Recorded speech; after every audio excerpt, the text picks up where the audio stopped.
warkaasi waan maqlay laakiinse wax rasmi ah oo dawladda ka soo baxay oo cad oo arintaasi rumaynaya ma jiraan marka dadka shakiga ku galay ama saxabsiga uu cabsanaya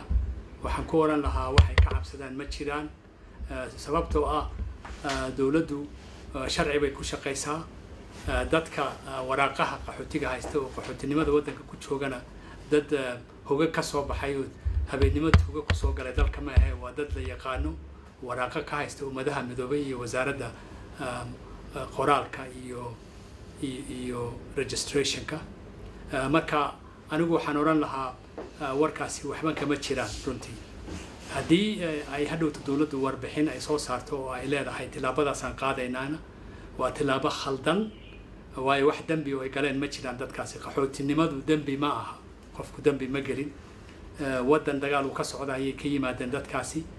si xaq oo dastuurka waddanka la midana way ku joogaan waddanka marka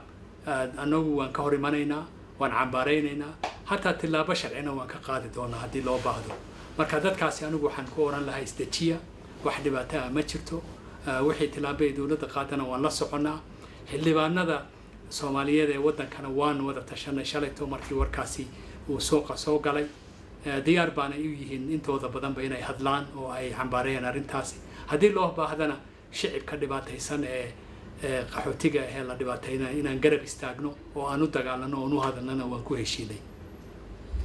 dada waxaan leeyahay waxa lagu celinayaa qaxootida ma ahan ii sheegeen dadaab iyo meelaha meel kamid qayb kamid ah Kenya oo qaxooti laga furo dadka loo celinayo ma jirtaan ma anigu kama raayo xildhibaan baan ahay lacagta iyo budgetka lagu furo xerooyinka dawladda iyo arrimaha dawladana baarlamaanka lagala tashadaa dhaqaale ay dawladdu ku furto meel cusub ma haysato baarlamaanka ma inay weydiisan awood ay ku samayso sida marka anigu sida ila tahay warkan waa war suuqa ku jira oo waxba aanay ka jirin runtii